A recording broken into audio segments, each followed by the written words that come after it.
Hi friends, welcome to Prabhas cooking channel. இன்றைக்கி நம்ம சேனலில் என்ன ரெசிபி பார்க்க போகிறோன்றது பார்த்தீங்கன்னா, ரவையும் உருளைக்கிழங்கு வச்சு ஒரு சாஃப்டான பூரி தான் செஞ்சுருக்கிறேன். அது எப்படி செய்கிறதுன்றது பார்க்கலாம். வாங்க வீடியோக்குள்ளே போகலாம்.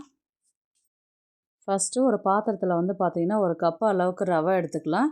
இது அரை டம்ளர் இல்லைன்னா 3/4 டம்ளர் அளவுக்கு தண்ணி விட்டு நல்லா அதை ஊற விடலாம்.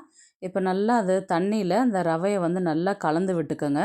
நல்லா கலந்து விட்டுட்டு ஒரு 5 to 10 நிமிஷம் கிட்ட நல்லா ஊற வைங்க அதை. இதை ஒரு பிளேட் போட்டு தனியாக எடுத்து வச்சிடலாம். இதை நல்லா அதை கலந்து விட்டுட்டு ஒரு பிளேட் போட்டு தனியாக வச்சுருங்க. இப்போது ஒரு பாத்திரத்தில் நல்லா ஊறிடுச்சு இல்லைங்களா, அந்த ரவையில் பார்த்திங்கன்னா 3 ஸ்பூன் கிட்ட தயிர் எடுத்துக்கோங்க. இப்போது 2 பெரிய உருளைக்கிழங்கை நல்லா வேக வச்சு மசிச்சு எடுத்துக்கோங்க. உங்களுக்கு மசிக்கிறதுக்கு சூடாக இருந்ததுன்னா நீங்கள் தேங்காய் துருவுறத்தில் கூட நீங்கள் துருவி எடுத்து வச்சுக்கலாம். இதில் ஒரு கைப்பிடி கொத்தமல்லி சேர்த்துக்கலாம். 1/2 ஸ்பூன் கிட்ட சில்லி ஃப்ளேக்ஸ் சேர்த்துக்கோங்க.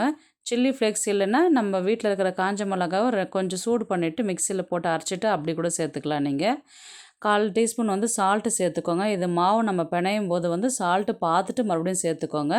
1 ஸ்பூன் பார்த்திங்கன்னா ஜீரகம், 1/4 டீஸ்பூன் கருஞ்சீரகம் சேர்த்துக்கலாம். இப்போது ரவை எந்த கப்பில் எடுத்திங்களோ அதே கப் அளவுக்கு பார்த்திங்கன்னா கோதுமை மாவு எடுத்துக்கோங்க. இது ஃபஸ்ட்டு நல்லா கலந்து விட்டுட்டு அதுக்கப்புறம் நம்ம கையால் பிணைஞ்சிக்கலாம். இது உங்களுக்கு மாவு கொஞ்சம் அதிகமாக பத்தலை அப்படின்னா நீங்கள் இன்னும் கொஞ்சம் கூட நீங்கள் ஒரு 3 ஸ்பூன் கிட்ட 4 ஸ்பூன் கிட்ட கூட சேர்த்துக்கலாம். ஏன்னா நீங்கள் தயிர் எந்த அளவுக்கு சேர்க்குறீங்களோ அந்த அளவுக்கு கொஞ்சம் ஈரப்பதம் இருக்கும். ஏன்னா நம்ம தண்ணி சேர்க்காதே தான் இந்த மாவு நம்ம பிணைஞ்சு எடுக்க போகிறோம். நல்லா சப்பாத்தி மாவு பதத்துக்கு பிணைஞ்சு எடுத்து வச்சுட்டு சின்ன சின்ன உருண்டைகளாக போட்டு பூரியாக போட்டு நம்ம சுட்டு எடுக்க போகிறோம்.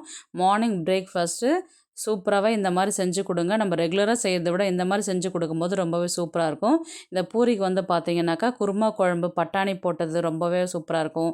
அப்புறம் தேங்காய் சட்னி நல்லாயிருக்கும். அப்புறம் உருளைக்கிழங்கு கிரேவி நல்லாயிருக்கும். ரொம்பவே சூப்பராக இருக்கும். யாருமே மிச்சம் வைக்கவே மாட்டாங்க. அந்த அளவுக்கு எல்லாருமே விரும்பி சாப்பிட்ருவாங்க. வீட்டில் ஒன்ஸ் ட்ரை பண்ணி பாருங்கள். ரொம்பவே சிம்பிளான ரெசிபி தான். நம்ம ரெகுலராக செய்கிறத விட இந்த மாதிரி செஞ்சு பாருங்கள். பசங்க எல்லாருமே விரும்பி சாப்பிடுவாங்க. சின்னவங்கலேருந்து பெரியவங்கள வரலையும் எண்ணெய் அந்த அளவுக்கு இழுக்காது. இது ரொம்பவே சாஃப்டாக இருக்கும். நம்ம எந்த அளவுக்கு மாவு எக்ஸ்ட்ரா ஆட் பண்ணாலும் பூரி பார்த்திங்கன்னா ரொம்ப ட்ரை ஆகாது. ரொம்பவே சாஃப்டாகவே இருக்கும். வீட்டில் ஒன்ஸ் ட்ரை பண்ணி பாருங்கள். இந்த வீடியோ உங்களுக்கு கண்டிப்பாக பிடிச்சிருக்குன்னு நினைக்கிறேன். நெக்ஸ்ட் ஒரு நல்ல வீடியோவில் சந்திக்கலாம். பாய்.